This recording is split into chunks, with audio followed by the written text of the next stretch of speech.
I'm Alan Weiss, and this is The Writing on the Wall.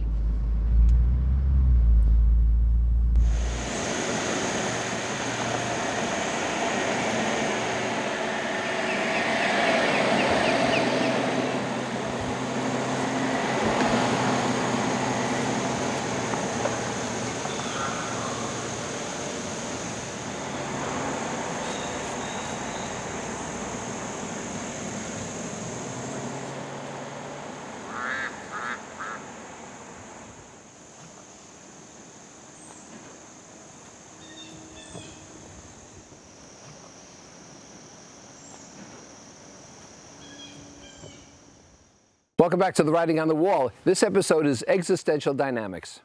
I figured, for what you're paying, you ought to get a fancy title. Well, wait a minute, you're not paying anything. Well, let me explain what I mean here. We focus on the wrong things for the wrong reasons. We have concerns, we have influence, we have control, but they're not congruent. In other words, some of us are concerned, let's say, about climate. We're concerned about natural disaster. We're concerned about war.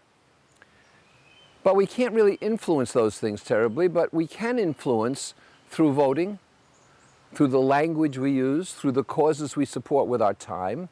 That's influence. But what can we really control? Well, we can control our behavior. We can control how we appear and how we impact others.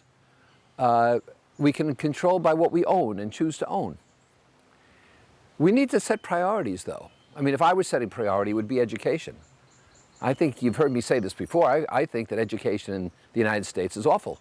Primary and secondary education is just terrible. And higher education is too influenced by the politics of the professors. So I tell my consulting clients, my coaching clients, to stop thinking ahead to what they want to say in another minute, to what the client or prospect might say or might rebut, and stay in the moment. Live in the moment and make your move then. We can't control our kids. We can influence our kids, but we can't control them. I can't make my kids poor. I can't, I'll tell you something in all candor. Once they go off to college, if they do go off to college, it's a relief because you don't have to sit by the window waiting for them to come home because they ain't coming home.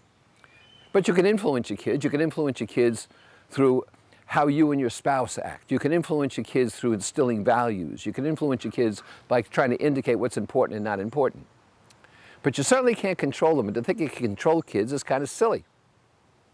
Now, a lot of us have a concern, for example, about safety on the roads. That's a legitimate concern. Now, how do we influence that? Well, we use directional signals. We allow other people the courtesy of merging or crossing traffic in front of us. And we control our emotions. We control our senses. If we don't use that control, then we have road rage. And then people get hurt. And a lot of people, of course, go through life in life rage. So, we should be concerned about events and influence what we can and control what we are able to. Concern, influence, control. We need to separate it because after all, it's really not what happens to you, it's what you do about it.